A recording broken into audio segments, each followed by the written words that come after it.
Morning, ladies and gentlemen. Three of you are awake. Good morning, ladies and gentlemen. It's great to see everyone here this morning on a nice, unseasonably cool summer day, summer morning. We're glad you're here for our agritourism, wineries, craft beer breweries, eggs and issues this month. I'm Paul Fry, President of Chamber, and I attempt to at every event. I'm not always successful, so today I want to introduce our staff because a lot of this happens behind the scenes and there are resources for all of you. So at the back table, I think everyone's back there. We have Tim and Donna and Rod and Tiana, our latest addition. Good morning. Ladies and gentlemen, just stand up so they can see you. I know you're shy. If you ever need anything, just call the office, and not me probably, one of them can help you with something, but we'll direct you to the right folks. We're happy to help you. Wanted to acknowledge our Washington County Business Award winners represented here today. Large Business of the Year, Smith Elliott Kearns. We have a couple folks. Good morning. Wave your hands proudly. We also have, I think at the same table, our Leading Edge Award winner, Antietam Broadband. Good morning. Congratulations. It just also helps me to remind everyone to get around and talk with folks you may not have met before. I've talked with some of you here this morning. There's related industries and businesses represented. For instance, there's folks from Hub Labels who are looking to print some of your labels for some of your craft brew beer bottles. So get around and introduce yourself. You never know who you're going to talk to, what you're going to find out. I recommend at least 2 or 3 new people every time you come to a chamber event. So when you leave here, just say hello and introduce yourself to someone else if you haven't already done that. And don't sit with the same old people you know at work at breakfast. That's right, hit each other on the shoulders, that's right. I also wanted to announce a couple upcoming chamber events. We usually do this at the end, but I know people are in a hurry to get out, so I'll do this now. I'll do a little shameless self-promoting. Tomorrow morning, it's not too late to register for our Minority and Women-Owned Business Conference. It's at Hager Hall, 7:30 to noon. We have a great lineup of panelists and speakers and vendors, so if you or someone you know is interested, please attend. Again, anyone's welcome to attend. You never know who you're going to meet or what types of connections you're going to make. A week from Thursday, the 17th of August, from 5 to 7 at Shepherd Spring on Taylor's Landing Road, Sharpsburg, we have our business after hours. Anyone interested? There's swimming available. It's a pretty neat facility if you haven't been out there. You can just dip your toes in the water if you want. You have to go swimming. You can take your shoes and socks off. Our chamber prize drawing is up to $750. And we are having a drawing, you have to be there, for complimentary tickets, 2 tickets to our annual meeting in September. So that's about $150 value. So if you go there, you're in the drawing for that in addition to the $750 in cash. Great menu, we want to promote that. Anything from Spriggs Farm Goat Cheese with crostini to Maryland Crab Roll with avocado to marinated grilled local summer vegetable skewers. We're going to have some great summertime drinks and beverages. So if you haven't thought about being there, it's a neat facility. It's about a 10 or 12 minute drive. It's not the end of the world. It's not going, way far away. It's a little further than normally, but please consider coming. Again, that's the 17th. Also want to note that our directory sales for the new year are starting with Hornby Publishing. This is our current directory. There's more over there if you'd like to grab one. Something new this year. Number one, we're going to have about 5,000 of these printed. They're going to distribute them to other businesses throughout Washington County, not just chamber members. So you're going to have a wide distribution. If you're interested, let us know, and there should be more emails coming out about that. And Tim is our contact for that. Let's see. One last plug for our new chamber office, which, as you now know, is November 1st. We were talking earlier this morning, we have nice new signs up. Now all we need is an office to go with them, and that's coming November 1st, right on 1 South Potomac Street, and that's the Professional Arts Building. Mike Fitzgerald's here, the owner, and they're helping us get ready. I have over here a color board. We're really proud of the work that's being done, and I also have over there some drawings, the layout of the building, and then next to it are some sponsorship and naming opportunities. There's something there for every size organization or business, so if you're interested, please see me again. We're really happy about that. November 1st will be open, and at some point in the next month or 2 after that, we'll have a little celebration and welcome everybody there. Without further ado, thank you for your patience. This event is sponsored by NYT Certified Public Accounts. Scott Draper couldn't be here. He's working on tax returns for somebody, I think, still today. But we do thank them for being our sponsor this morning, and they are actually our accountant of record for the chamber. Wanted to now introduce Leslie Hart, who will then introduce our other speakers. Leslie is our Washington County Agriculture Business Development Specialist, so please help me welcome Leslie. Wow, starts here. Good morning, thank you. I'm going to be very brief. I am truly blessed to have a job that I absolutely love. So I really don't go to work every day. I go to do something that I love every day. But I'm going to just share with you every 2 years, the Washington County Department of Business Development puts out the county local farm listing. It lists farms and what products they have and for sale, agritourism events. It's really a wonderful, all-encompassing brochure. Through the insights and vision of the Washington County Public Relations Department, we have now created an ag tourism app. It's available, it's free, it's available for Android and Apple. Go out and download it. I encourage you to use it. There's a running information about current events, things that you can visit, places you can go, products you can buy.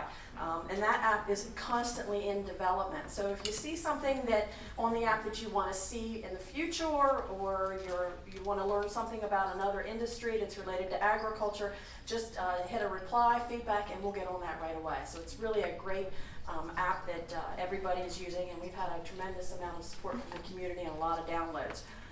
So my role is business development for agriculture, and I have the opportunity to travel with these two gentlemen, not necessarily on a regular basis, but I do get to work with them pretty regular.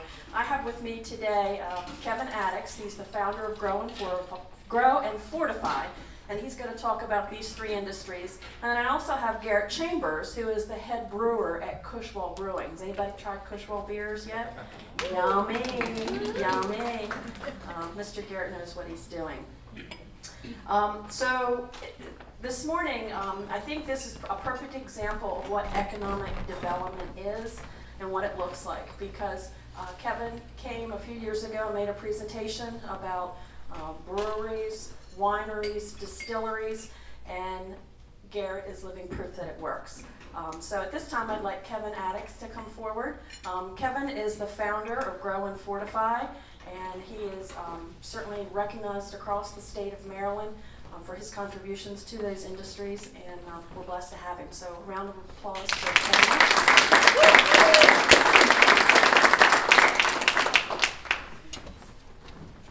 Thank you very much.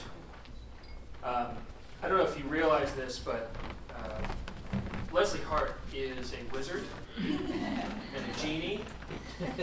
She's incredible. She's been able to really highlight and focus this industry in a way that, and all ag tourism and agricultural businesses in a way that no one else really has been able to do around the state. So let's give Leslie a round of applause.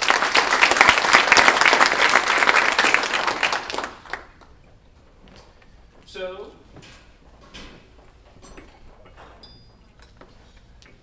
probably just need to turn this on. So I did come and I spoke a couple of years ago about this industry and where it was headed and what we needed to do to get it jump-started. It's finally now really starting to hit home. We're having, in Washington County, just as an example, we've got incredible wineries that just in the last 2 or 3 years have more than just come into their own. They're getting international attention. Big Cork Vineyards just won our Comptroller's Cup, which is our one of our 2 big award ceremonies, competitions a year. And this is the second time they've won that in their 3 years open. They just entered 19 wines into our next competition, which is this weekend, and they're pretty sure they're going to win. We'll have to tell the judges that. And then you've got the brewing industry, which has taken off. And Cushwa is a great example of that. We've got farm breweries opening up as well, and some other breweries. Antietam Brewery with their big new expansion. Really, really incredible. So I'll get into a little bit of why this industry matters, why we want to support this industry, and then what some of the challenges are that still remain. So first of all, a little bit about just the state of affairs in the industry. The law has been evolving.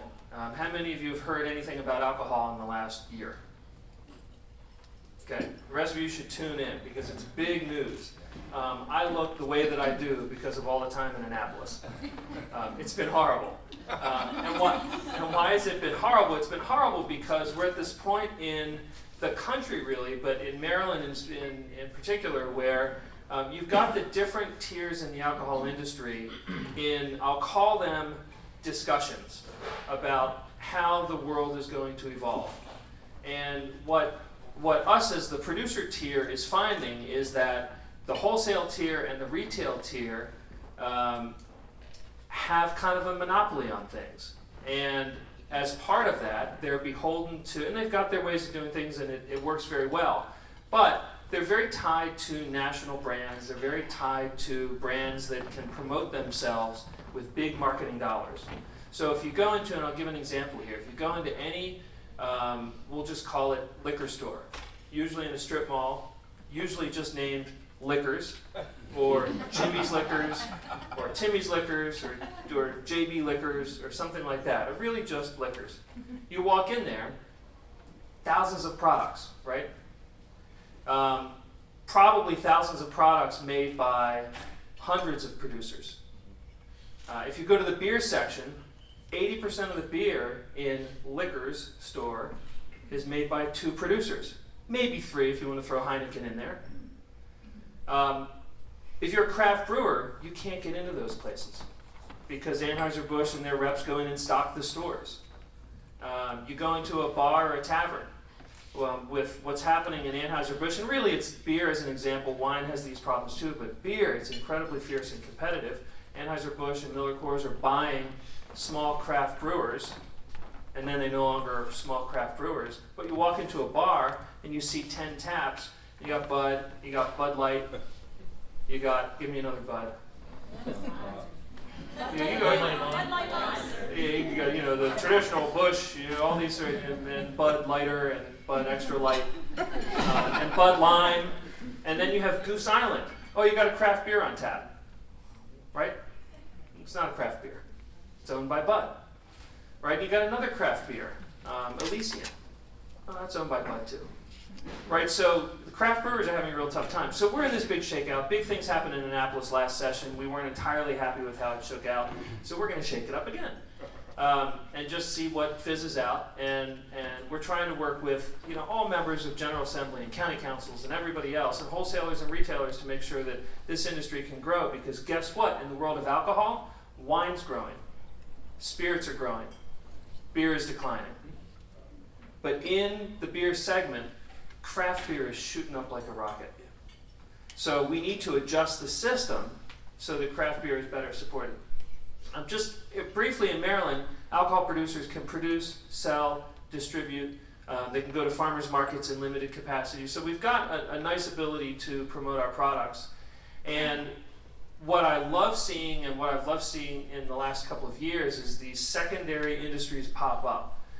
5 years ago, I didn't know a maltster. I didn't even know what a maltster was.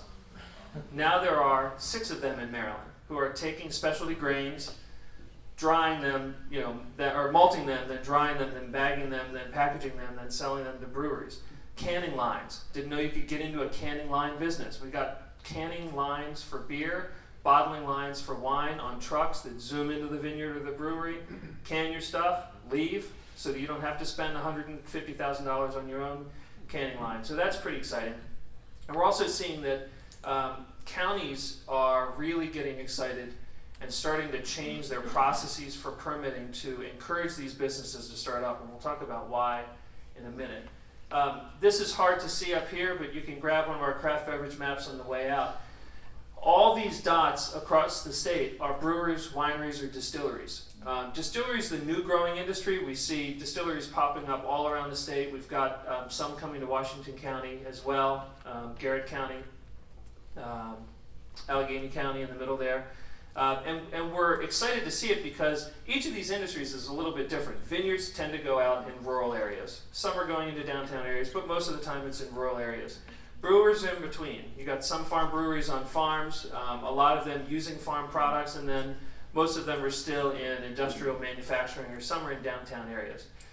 Distilleries are finding the oldest, grungiest buildings they can find in tiny little Main Street areas and going there and starting to revitalize them. So think about Sykesville, think about Mount Airy, like Old Town Mount Airy, not where the Starbucks is. Right? So, I mean, it's great to see that happening, and they're not afraid to go in there and be the first ones in. So take a look at this map. Something that was very interesting, we got called by the Charles County Economic Development Office, and it was like an emergency Charles County Economic Development Office call. They needed us to come down to Charles County immediately. So the whole staff got together, drove down to Charles County. We got down there and, basically we thought it was burning down and we were the firemen. We couldn't figure out what the problem was. And they said, we picked up one of these maps. We're like, yeah? There's nothing in Charles County. I said, yeah? I said, why? We need to fix that. By the end of the year, we want to have a brewery. By the end of the year, we want to have a winery. And they are wrapping everything else around that motivation. So they pulled the planning and zoning and permitting people in and read them the Riot Act. They pulled the economic development and the tourism folks in and said, why aren't we promoting this? Because it's a huge, wonderful market. It's the same thing up here. And Washington County turned around a couple of years ago. Frederick County, I'll use them as an example in a moment. They've done some great things too. So why do we want to support the industry? The jobs are really interesting, right? These are not minimum wage jobs. These are skilled jobs. These are the jobs that you went to undergrad or community college or got a certificate in chemistry, and you can actually use that degree. You got a degree in agriculture, and you can use that degree. Business management, and you can use that degree. These are very, very interesting jobs, and every one of these businesses, beer, wine, spirits, need all of those skills. Branding, design, sales, management. So it's very, very exciting. Ag preservation. So whether these businesses are on farms or they are simply just using agricultural ingredients, they're supporting agriculture. They're buying from local farmers. They're buying from southern states. They're buying from maltsters. Carroll County has not one, but 2 maltsters. Right? They're thrilled. They didn't know what that was 3 years ago. Now they're very excited that they have maltsters. The farmers are excited because they have maltsters, because now they can risk growing oddball grains because they've got someone in town who knows what to do with it, whereas they didn't before. Profitable agriculture. So I note this. It's kind of funny when we get into zoning hearings, and I was in one of my team members was in a hearing in Baltimore County where a new farm brewery was trying to get approval through a special exception process, and people were going crazy. Neighbors were up in arms. This is going to be horrible. Do you know how big Flying Dog is? And the person says, I've got a 1-barrel system. I am going to brew how much beer in a year on a 1-barrel system? 100 barrels, maybe? Not enough to drink. I'm brewing not enough to drink on my farm, 200-acre farm, and I'm doing this brewery because this one little thing, making beer, however many gallons, barrels a year, is going to help me preserve my farm. And people are yelling and screaming and saying, oh, no, we want open space, and we don't want traffic, we don't want trucks, we don't want noise. And the person's saying, there's going to be no traffic. I mean, the UPS guy's going to come, but he already comes. And, I'll have people come and visit for beer tastings on weekends, but, and she started pointing around the room, but you have weddings on your farm, and you have this and that. So, it's trying to change the concept that farms need to be profitable. And the new way to be profitable on farms is value-added agriculture, taking a raw product, turning it into something else, and then selling it directly to a customer. Guess what? That's still agriculture. That's nothing new. And so we're having to go county by county and make sure that the counties understand that. They support other farmers. They pay lots of taxes. They're not happy about it, but they pay lots of taxes. They pay alcohol tax, they pay sales tax, they pay employment tax, all the other taxes that businesses pay. Tourism is huge with these businesses. Breweries, wineries, distilleries are bringing in hundreds of thousands of tourists from across state lines. Hundreds of thousands of tourists from within the state as well. And it's shuffling people around. So the new brewery in Cumberland, 1812 Brewery, I think it officially qualifies as being in the middle of nowhere.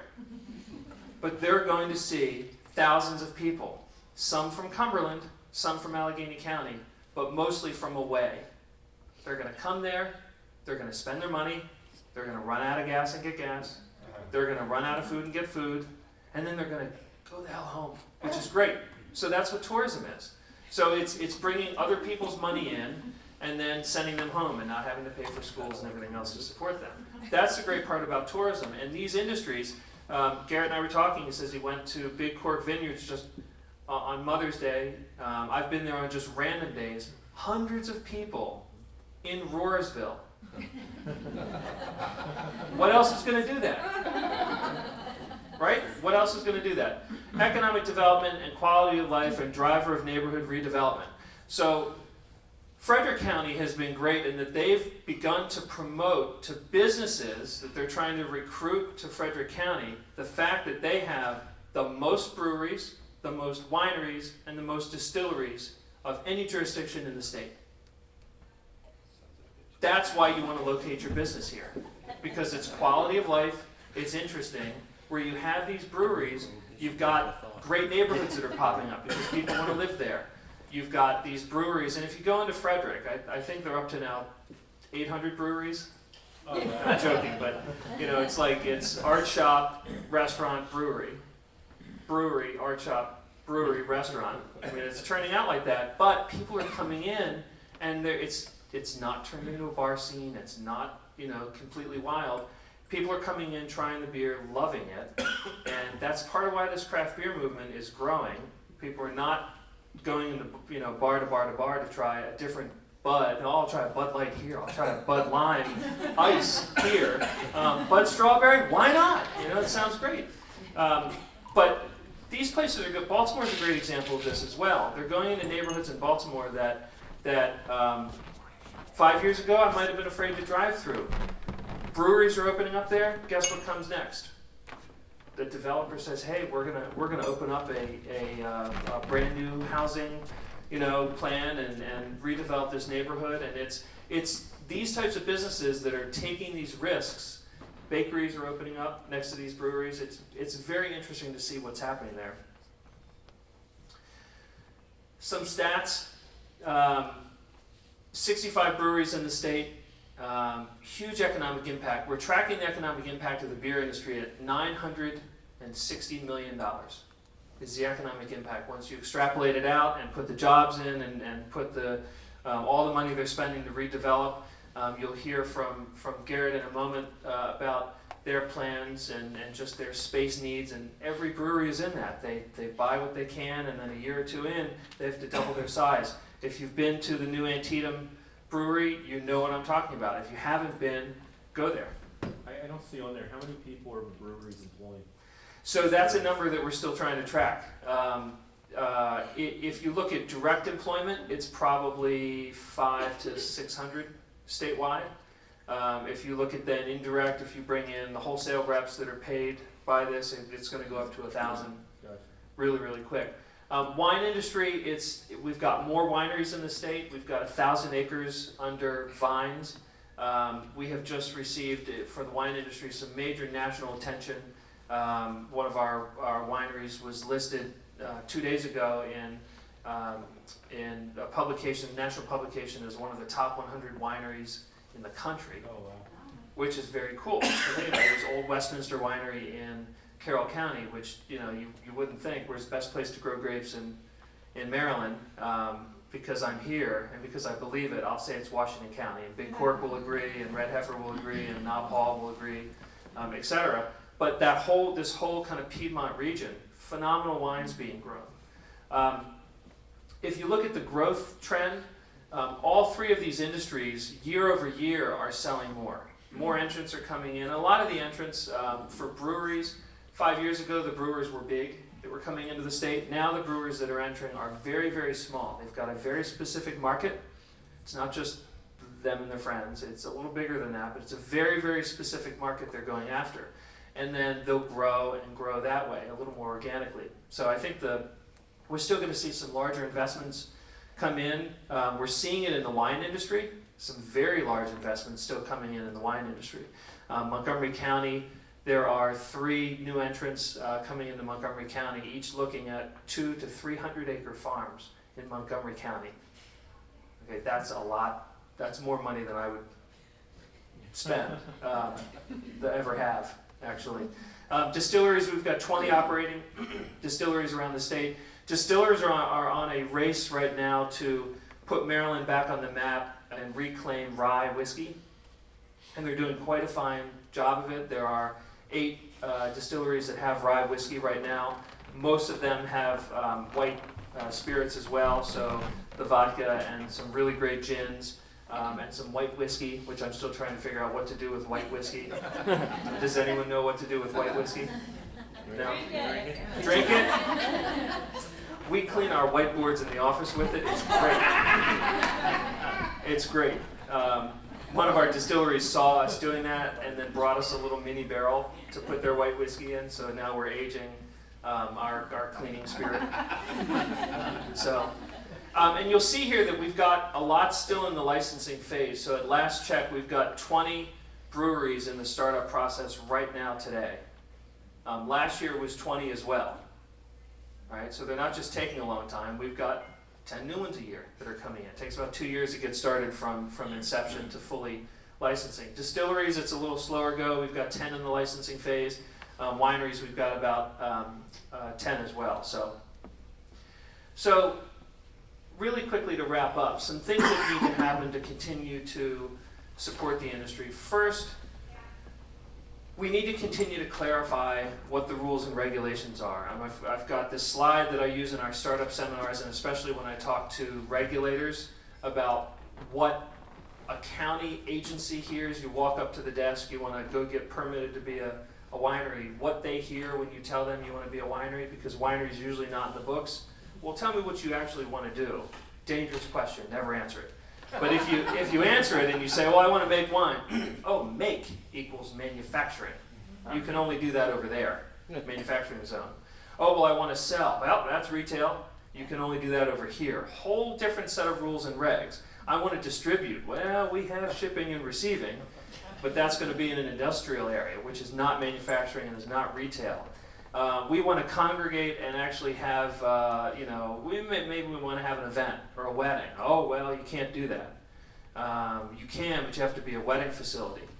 You can, but you have to be a community center. And I just to show you how far Washington County came, when we first started many years ago, Washington County didn't have wineries on the books, and their options to the winery, Nob Hall, to get him started were you could be a church or a community center.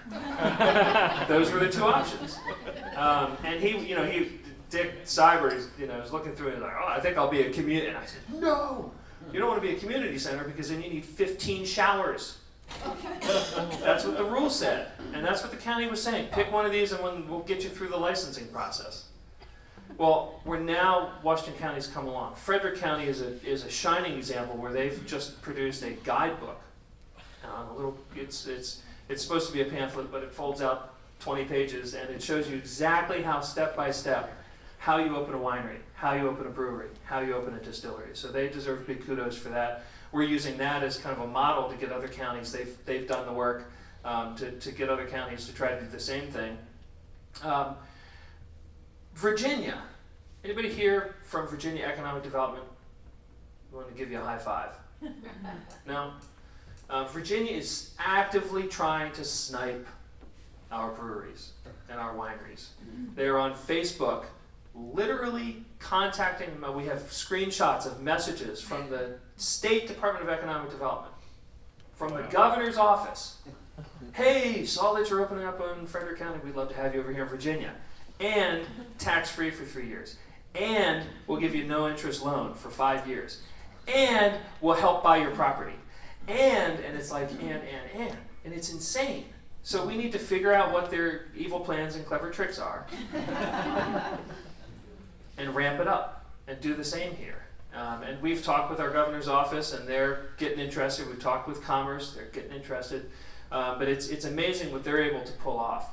And then finally, we absolutely need to have, and that's one of the things that Leslie has become, we need to have an ombudsman in every jurisdiction. And if you're a town or municipality and you've got your own rules and regs, you need one too. so that when someone flags themselves and raises their hand and says, I want to open up a brewery, winery, and distillery, you put them on the special bus because they're complicated, and you work with them one by one. You walk them to county permitting or city or municipality permitting, you walk them to zoning, you walk them to the health department, because otherwise it's too confusing and those agencies will make it so much more difficult than it needs to be. Agencies, they're good people to work with, but these are complicated industries to get in. So with that, any questions? I do have a question.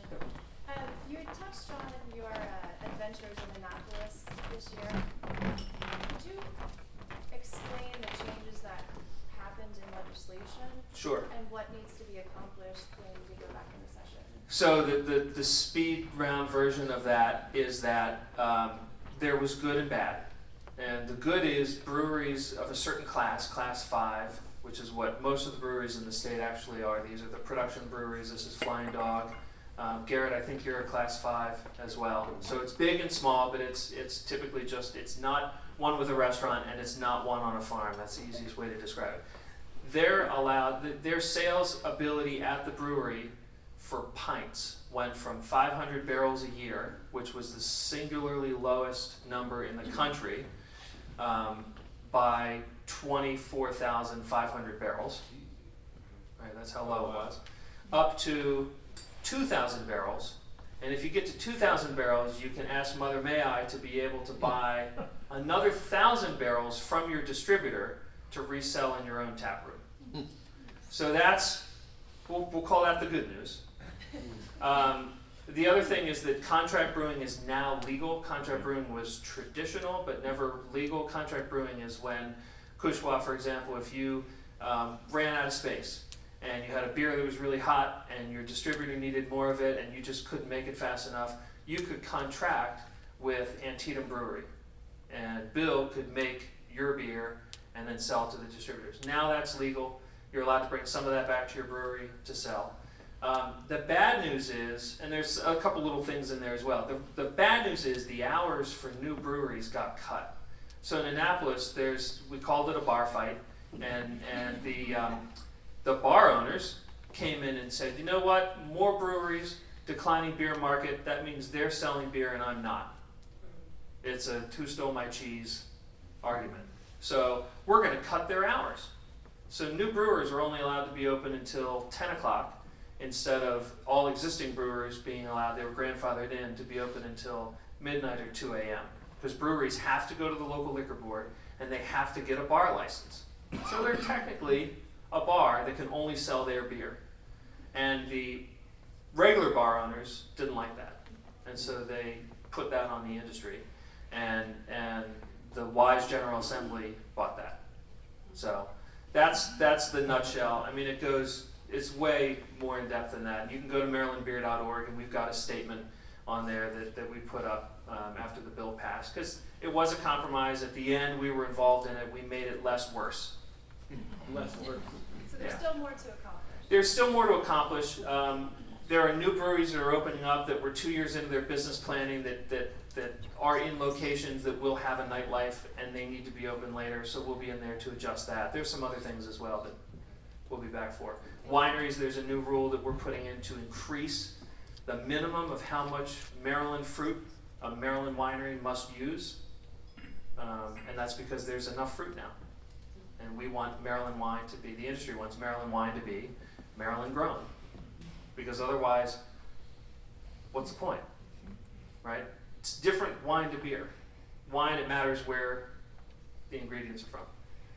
Can you talk a little bit about the comparison between Maryland and Virginia in the way that they regulate the alcohol industry?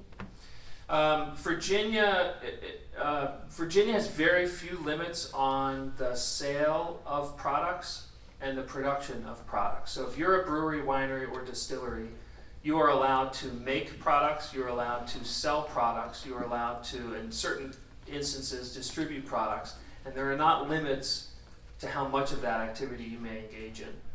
In Maryland, we have limits on all those fronts. You can self-distribute your products to bars and restaurants to a certain level, and then you're forced to use a distributor. you can sell a certain amount in your tasting rooms, tap rooms, and then you're forced to stop selling. Hours, all of those things have limits. So Virginia's just been more open about it. The other thing Virginia has done is they've put, just in the wine industry alone, $1.5 million a year for the last 10 years into promoting that industry. So they unhinged the laws and they promoted the industry. And Maryland is catching up on both of those fronts. Okay, we're going to hold questions because I still would like you to hear from Garrett. Let's give a round of applause for Kevin. We have the brew man himself. This is Garrett Chambers. And my role, you kind of wonder how I fit into things. Right now at our research farm, the University of Maryland has a research farm in Keedysville. They are now experimenting with all different varieties of grains. And they are also growing hops, and I desperately need more hops growers. So that's my role, to go out and talk farmers into why it's important to grow more specialty grains and more hops. But the one thing that Garrett asked me for about 6 months ago, and I've been working diligently on it, is he wants his own maltster. If you don't know what it is, look it up. But it's a lot of science behind it and working with different grains. So at this point, I'll turn it over to Garrett.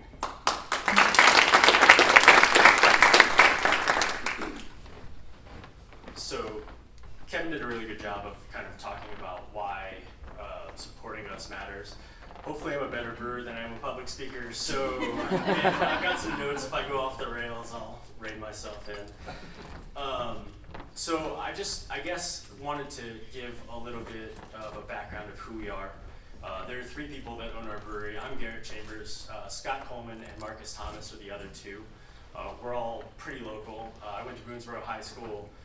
Originally graduated from Tech High, and then Scott and Marcus are from Greencastle.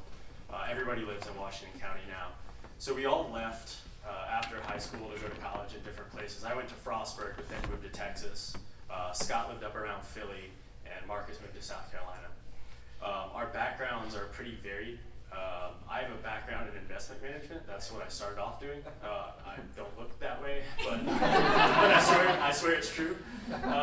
So I used to wear suits to work. I was the guy that did research for investment teams and helped them choose companies to invest in beneath mutual funds that you guys all have in retirement plans and stuff. So that's where I got started. Scott's a steel engineer, so he's a very detail-oriented, process-based guy. And Marcus has an MBA, and he is a manager at a production facility, and he manages quality control. So we met maybe, 10 years or so ago. We were all home brewers, and basically got together over beer. We drank a lot of beer together, brewed a lot of beer together. And beer is the ultimate equalizer. It brings people together, so that's what happened here. It's true. So we had always, I think for a lot of people who homebrew, kind of the dream is to open your own place, have a brewery, and it's kind of a pipe dream. This is a major undertaking, so a lot of people dream about it and they never really end up doing it because of the money or the time or all the things that are involved. So I guess a little over, maybe about 2 years ago, Williamsport, the town of Williamsport had Kevin come up and give a talk to some people because they were interested in having a brewery come to the town. I was living in Vermont at the time, and Scott and Marcus went and called me on the way home. They were all geeking out, like, we're gonna open a brewery, this guy, Kevin Addicts, blah, blah, blah. And it sounded like, the way he described it sounded like a timeshare pitch, like what this was about. Like, they locked him in a room, we're gonna do this. And I was like, so, it began that way, and actually that night on the way home, they drove past our current location, which is in Bowman Business Park. Thank you, Rob. So they drove past, and there was an empty spot there that hadn't been occupied for, I think, about 2 years before we took it over. So they called and said, we found this space. We talked to Kevin, and as we talked about this, it became a thing. It started to materialize. I wasn't totally sure if I was on board. I was working at a brewery in Vermont, and I said, well, I don't know if I'm going to move back to Hagerstown. I really enjoyed Vermont. It's my tribe, and I really like living up there. And so I said, but I'll help you guys put it together. I don't know if I'm actually going to be part of it. So that's where we kind of started. And we went back and forth, and they kind of gave me an ultimatum, like, you have to choose. Do you want to be a part of this? Do you not want to be a part of this? So because I'm an excellent procrastinator, they gave me a day, and I waited until that morning, and I woke up and didn't know what I was going to do. I said, okay, I'll do it. So, so fast forward to where we are now. We're a small brewery, we're 3.5 barrels, so based on some of the numbers that Kevin put up there, we produce 0.1% of the beer in Maryland, so we're a force. You know? We put this business together ourselves. It's our money. We didn't take out loans. We don't have investors. I don't know of many who have started cheaper than we did, but that's because we did all the labor. We did all the build out that we were legally allowed to do.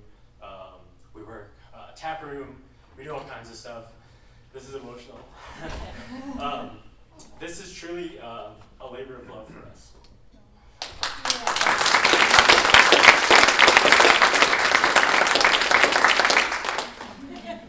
So, we really wanted to reinvest in our community. This town is we love this town. We like Washington County. You know, Maryland is such a cool place, and of all the places I've lived, it's weird because nobody really goes to Maryland. You know, like when I lived in Texas, nobody just like, hey, I'm getting on a plane and going to Maryland this weekend. And I think that's a problem because Maryland's cool. There's so much cool stuff in this state. So this was a bet, you know, financially, but it's also a bet personally because we want to see this county grow into what we know it can be. I wanted to talk to you guys a little bit about what our taproom experience is like. People who are not familiar with what breweries do, we're not a bar. You know, we definitely serve beer and you can drink there, but we're not a bar in the sense that we're open till 2 a.m. You know, you've got a bunch of people in their young 20s like rocking out and, you know, passing out on our floor, we're dragging them out. Like that's not what we are, it's not what we aim to be, and honestly, it's not what most breweries want to be. We close earlier than we're allowed to. We close Fridays and Saturday nights at 11, and usually that last hour we don't even see that much business. We get a lot of people who are friends and family of all walks of life. We have board games, we have a graffiti wall people draw and write on, we have a shuffleboard. People usually come in and have a couple beers and then go home, or move on to the rest of their evening. And that's honestly, that's our goal. Beer, we have a deep respect for beer. Our mission statement is exceptional beer, positive impact, respect, and it kind of all encompasses the things that matter to us. Beer first and foremost. Positive impact being just making strides to provide a good experience to the community, give back, things like that. And respect for ourselves, for ingredients, for the industry, for people who work for us, for lots of things. So our industry is very cooperative. It's not like anything you would ever imagine. Before I started brewing at the place that I worked at in Vermont, I've never seen an industry work together like this. When we started, Antietam was incredibly helpful. Bill and Daniel are amazing, and they did jump through hoops to help us navigate things. Bill spent a couple hours with me talking about how to set up a glycol system, and that's not the only example. I could give you tons. We're friends with so many breweries in this state. We can call them and say, hey man, I don't have 55 pounds of whatever this grain is, can I get that? And when my order comes in, I'll bring it down. And they say, absolutely. So we all help each other. For the most part, we're all very environmentally focused. Our breweries produce very little waste. You would never guess that, but we don't even need a dumpster. For the little bit of waste that we do produce, we throw in Robbie's Billiards dumpster. They know that. We recycle a lot. All of our grains go to a police officer in town who has a local farm. So we try to anything that we can reduce, reuse, recycle. We do that. So those are the things that matter to us, and that's what we're about. Beer tourism is real. liquor, tourism, I guess, spirits tourism. Having lived in Vermont has more breweries per capita than any state in the country, and that's skewed a little bit because it's such a small state with a small population. But they produce some of the best beer in the world. And any day of the week, there are people in lines waiting for beer in all parts of that state. And you would never guess that. People sleep overnight at breweries to get beer the next day. Like, this is a thing. It's a thing. So we wanted to bring this here. So we're very focused on not just making money, because we are a business, and making awesome beer, but also the whole rising tide lifts all boats type thing. We're working with as many local companies as we can. Some examples of that, Palmyra cheese. So we do like meat and cheese tray. We get our cheese from Palmyra. We just bought 120 pounds of peaches from Mountain Valley Orchards. We got barrels from Big Cork. We work with Weiss Brothers for all our paper supplies. We have been hiring a lot of local musicians that do original content to come in and show off what they do. Our accountant is here, was here. So we're trying to work hyper local as much as we can, as feasible, as cost feasible as it is to work with local people. That's really what our approach is. So it's good for everybody. Some things that we're proud of, and then I'll kind of take any questions you guys have. So we have beer in 3 restaurants in Washington County right now. That's who we can responsibly supply beer to. Although we're going to try to grow that here in the near future. Rick's Cafe, Dance Tap House, and Broad Axe. One in Frederick, White Rabbit, which is a new place. And then we are pretty constantly getting emails from restaurant and bar owners saying like, hey, how can we get your beer? We don't have a sales team. There are the 3 of us. So does anybody know what Untapped is? So Untapped is an app that basically lets beer nerds like myself get on and rate all the beer that everybody makes. And it's a big thing for people who are into that are into craft beer. And I assume there's probably a wine equivalent, but currently we are the highest rated brewery in Maryland on Untapped. We've been approached to collab with some really well-known breweries, which is awesome because we actually get to hang out and spend some time with people that are super well-respected in the industry and brew beer with them. We're beating all of our sales goals this year. We've donated money to Canal Interest and the Humane Society.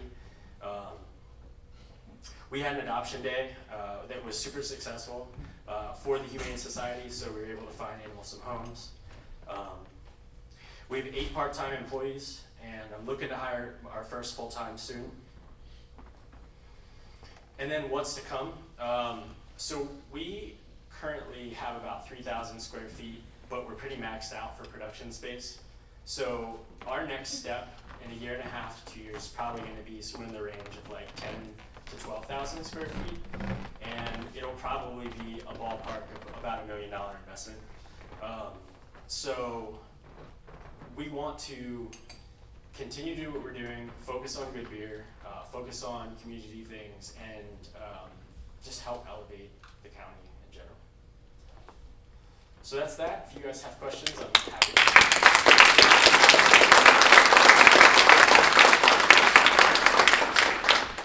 Are your customers spread across all generations, or are you a millennial phenomenon? Yeah, no, that's a good question. We have the widest range of customer you can ever imagine. We've had people that have been there on their 21st birthday, and we've had people in their 80s and 90s hanging out. We actually had Homewood brought their residents down. Seriously, they brought a bus of residents down.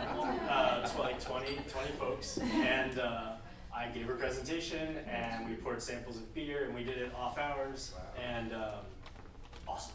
Just a cool, super cool experience. And some of them ordered more, and some of them took crowlers home with them. Like it was a cool event. Gluten-free beer, is there a market, or do you make it, will you make it? We don't currently make it. I've never actually made one. There's a huge market for it. It's something that I would definitely like to try. You have to use different grains than I've ever worked with because certain grains don't have that gluten content. But it is something that we've talked about and probably we'll try at some point.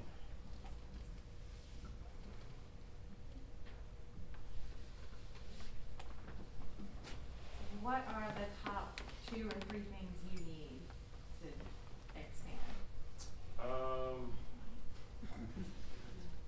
More time in a day. Honestly, we need a space. You know, it's very basic, but honestly, we need a space. Washington County area seems to have a lot of space that is 2, 3, 4,000 square feet, and then is like 100, 200, 3,000 square feet. There's not a lot of like middle ground. So we definitely need a space. Our requirements for like warehouse space would be, we need dock access because we take a lot of deliveries. So we need that. We need a place that we can build a walk-in if there's not one. And then the building needs to be tall because fermenters, as we grow, fermenters go up, not out. So that, you know, it's at least probably 16, 20-foot ceilings at a minimum. I have more of a compliment than a question. I've been there several times, and just for anybody who hasn't been there, I love the fact that you can go after a business meeting in your business clothes or whatever and feel totally comfortable. Or the other week I'd been kayaking on the river and was in my river clothes and came in there too and was welcomed just the same. And it's always a great group of people that are in there working and that you can socialize with. So it's a really comfortable spot to be. Thank you. I have another compliment. The thing that I love about your space, which I think is unique in Washington County, I mean, I'm a huge fan of Antietam Brewery as well, is that I can go in there and 2 weeks later I can go in there and try completely different beers. I really like how your beers are kind of smaller batch, so you can roll out all kinds of different offerings. And you didn't mention, but you're also collaborating with local food trucks, which I think is great. Yeah, it's awesome. Yeah, 'Cause that's bringing definitely. food trucks into like Washington County. So in Burlington, there was during the summers, there was a place called Arts Right, and they had a food truck night, and 25 food trucks would come out, and they surround this place, and they'd block it off, and there was always bands, and people could, they could drink and walk around, and it was a family thing. It was kind of same as like the demographic of our tap room. It was everyone. So we would love if anybody has a food truck or is thinking about starting one, please contact us because the more the better. And it was important to us. We have some snacks that we serve on our own for just responsibility purposes. We want people to be able to have some food in their bellies while they're drinking. But then we don't want to be a restaurant. We make beer, not food, and that's a completely different industry. So the food truck model works really well for us because it lets us focus on what we do best and people, other people on what they do best. I'll just keep the compliments coming. So I've been there multiple times, from a bachelorette party to a Sunday afternoon this past Sunday, and one thing I think that really makes an impact, is where I get emotional as well, is the actual supporting local aspect that you really, really are serious about. From the food trucks, I was going to say that as well, but my friend sells jewelry made out of silverware, and she was just there Sunday with her mobile boutique, and things like that are just next level. So congrats, it's awesome. Thank you. I just would, another compliment, and an expression of appreciation, really, I think on behalf of the county, that you've started your business here. But you're a prime example of why entrepreneurs are so important, because all the research shows that it's people like you who grow a business back in their home community. And the thing that sets you guys apart is that you commit, you give so much back to the community, unlike any other type of businesses. But people, I think, underestimate really the value and the commitment. And I just want you to know that entrepreneurs are very important to the county, and we deeply appreciate your investment here. Thank you.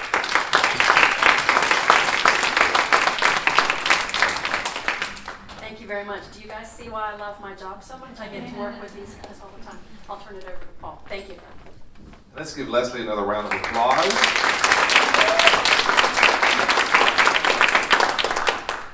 I've worked with Leslie on another committee, and she is a wizard and a genius, so thank you for the work you do. And thank you, Kevin. Thank you, Garrett. This was a great presentation this morning. I think Donna, she left, I think this was kind of her idea, talk about the app and this whole agribusiness. So this was a great idea. Also do want to acknowledge After Five Productions is doing a podcast. So if you want to see this again or want to use it to promote some things, you can do that. If you're not supposed to be here this morning, I'm sorry, you've been recorded. Kevin talked about advocacy. We're involved with advocacy, so if you have questions, Kevin can help you with that. And certainly this may be something we talk about in Annapolis to support local craft beer business, it's commerce, it's development. There may be an opportunity in downtown Hagerstown, so we're excited. And we talked about the related businesses. They don't need a bank apparently, but banks, CPAs, restaurants. There's lots of business, hotels are here. There may be an opportunity for the Plumundans to put some of this craft beer in there. So there's some hotel folks back here you may want to talk to. Garrett, introduce yourself. Nice ladies there. USMH, the restaurant and hospitality that they're working on. And really WCPS. This is another opportunity for a career, and we're going to do a career fair in May, and maybe we'll have you there. I'm not sure what the school council will think about that, but I think that'd be a good idea because there's engineering involved with this. And so we want to thank you, and I did download the Agritourism Guide app. It's a pretty neat app, and for instance, you punch on farms. You want to look at all farms: alpaca, beef, cheese, eggs, family fun, fruit. It's really a neat app for you and some of your folks who may want to travel to Maryland. So we're glad you're here this morning. Maybe Kevin, you and Gary will be here for a few more minutes if you have other questions. And again, introduce yourselves and thank you for being here this morning. Have a good rest of the day.